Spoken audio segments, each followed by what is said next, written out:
Escudero. Tingnan nyo ha. Tila nasasanay na diktahan ang Senado kaugnay sa gusto nilang mangyari sa impeachment.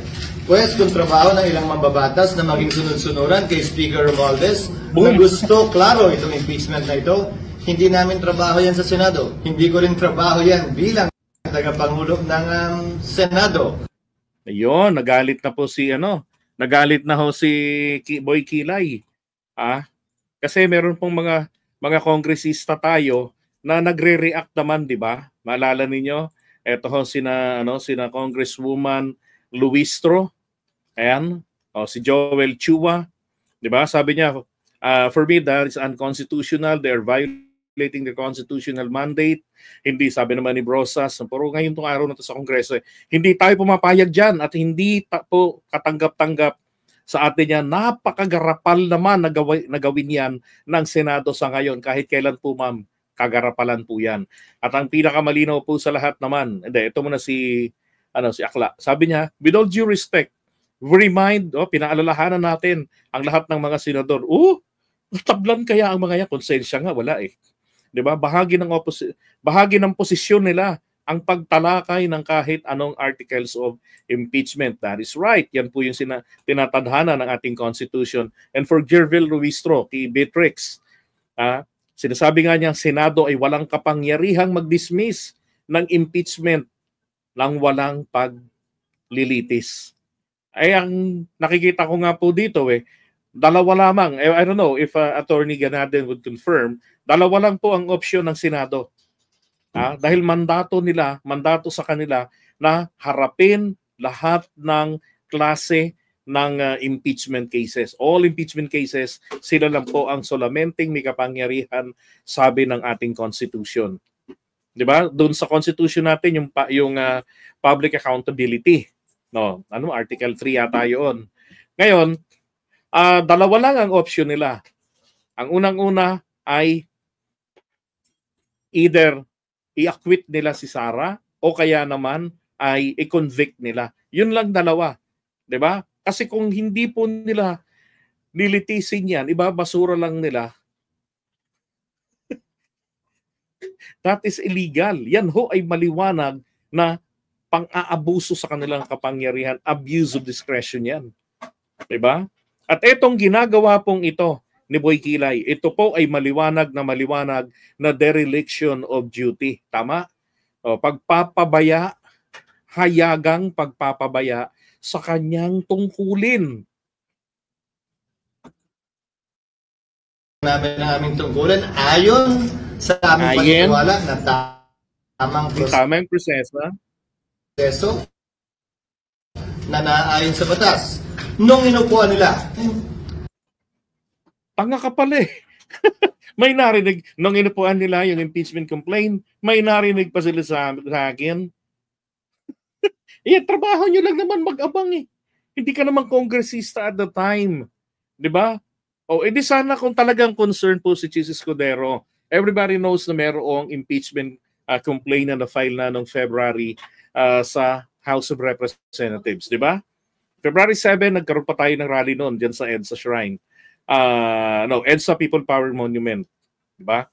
Tapos anong dapat na ginagawa pala niya? Di sana nung hindi po gumagalaw doon si Velasco dahil hinihintay nila, ganito po kasi proseso Pag merong nag-file ng impeachment, sinasabi, dapat po ito ay yung merong 10 days na mai-refer doon sa Committee on Justice. Ang problema, hindi po kasi gumagalaw si Velasco because doon sinusuri pala ito, nakikita na yung naunang 3 impeachment complaints sa sinampa, puro ho pala mga mahihina, hindi po sapat. Kaya ang nagsampa po ng reklamo, alam niyo ba kung sino yung nagsampa ng reklamo ng 4th impeachment? Paki-comment po. Quiz tayo ngayon. Sino ang nagsampa ng 4th impeachment case? Na siya pong tumakbo, nakarating ng Senado. 'Di ba? Dapat doon pa lang sinabi niya na sinabi niya na bakit hindi po gumagalaw yung impeachment yan sa inyo? Meron pang petsa yan dumating sa inyo, hindi pa kayo kumikilos. Baka mamaya pagdating po ng Pebrero, kapusin na kami ng panahon dahil darating ang eleksyon at magpapalit na po tayo. Hindi po, mahina po yung mahina po yung kay Trillanes. Mahina. Kina Sandro po yung pang-apat. Yun po.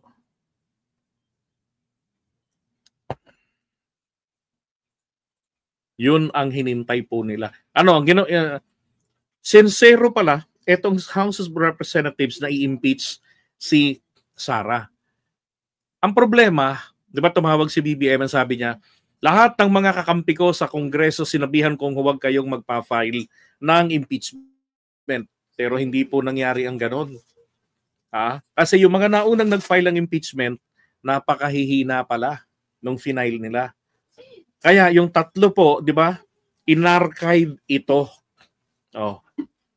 In-archive yun. Yung mga pare, mahina yung final nila. Yung 1, 2, 3, mahihina po. So ang ginawa nila, in-archive nila yon pagkatapos nilang ma-impeach. Itong sina Sandro, itong grupo nila, ito po ang trumabaho, ayon po sa mga taga-HOR, ito ang trinabaho na impeachment para maging malakas. Bakit? Kasi yung iba dyan, sanay na sa impeachment eh. Panahon pa ni Gloria eh. Nakikita, nararanasan na nilang impeachment. Diba? Panahon pa ni Erap. Nakita, naranasan nila yung impeachment. Diba? So si Sandro, mas may sariling palo. Diba? Matapang, kumbaga, mana sa nanay niya. Hindi passive. Hindi katulad rin ng mga pinsan niya kay Amy. So, nung araw na yon, kaya po last minute na nilang na-forward yan, na-transmit yan sa Senado na dapat sana hinintay because ang adjournment naman talaga nila hating gabi pa. Ang nangyari, yung mga tao mismo, yung mga senador, nagkaripasan ng takbo palabas ng Senado para hindi nila abutan yung articles of impeachment. Hindi rin inutos ng hayop na to na mag-render kayo ng overtime dun sa mga staff. Diba? Kasi may mga gagawin sila, verify ba nila? Kasi kailangan din yun eh. Verified complaint ba to? Ganon. Tapos yung mga senador, bibigyan ng kopya. Diba? Magpo-photocopy. Mga 2 oras, 3 oras, tapos na sana. Diba? Maire-refer na rin yan sa Committee on Justice. Pwede silang mag-resume ng alas 10 ng gabi. Sabihin nila, okay, dahil po sa special na nangyari ngayon, meron tayong others, diba?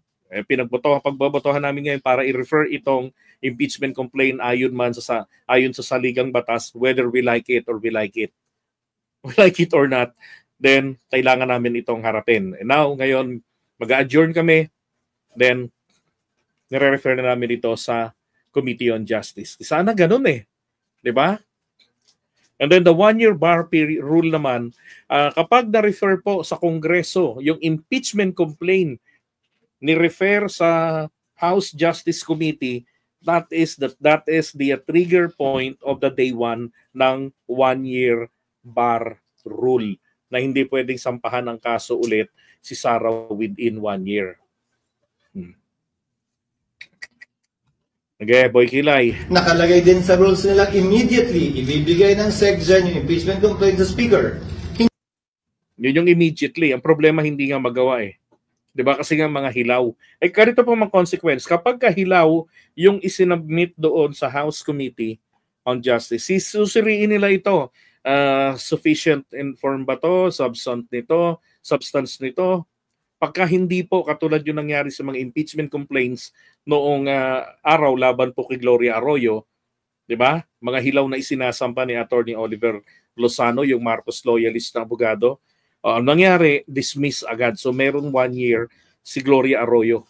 Palagi, 2 beses yata yun na nangyari. Inuunahan niya ang mga magpa-file ng impeachment.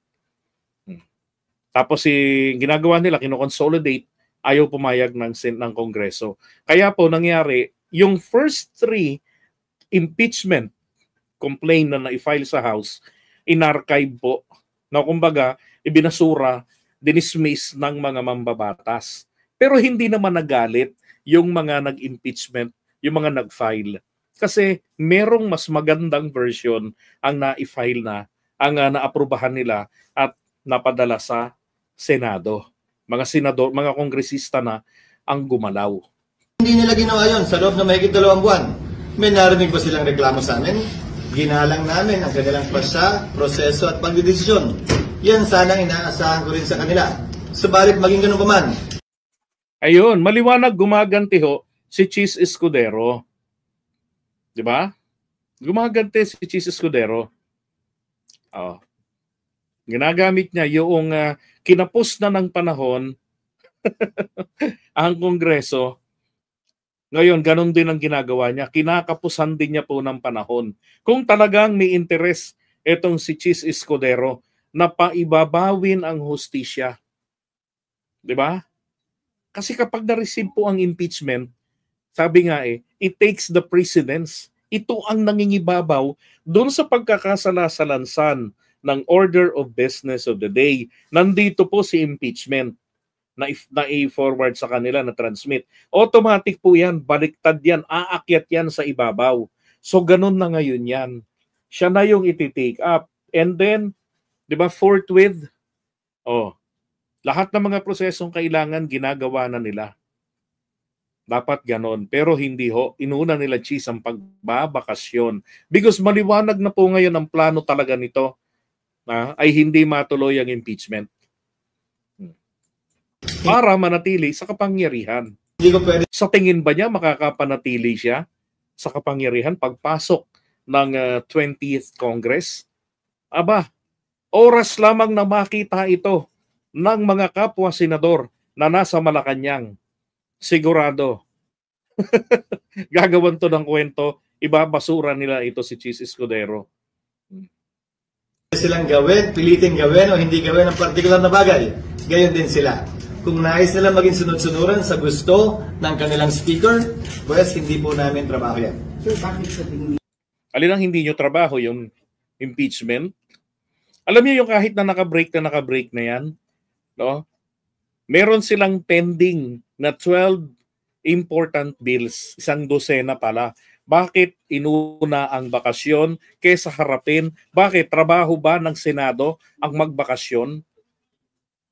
Lugi naman ang mga ibang empleyado niyan. No work, no pay. Kayo may bakasyon, may sahod, ang mahal pa. Halos kalahating milyon.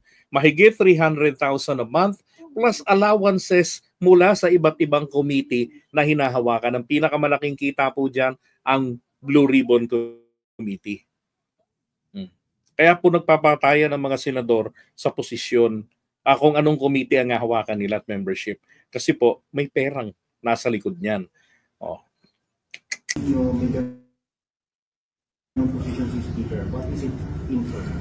Siguro naman, klaro naman yun nung simula't simula na wala namang magaganap at mangyayari sa Kamara, lalo na ganong karaming boto kung hindi yan sinang-ayunan ng Speaker ng Kamara. Totoo naman sinang-ayunan ng Speaker yan eh.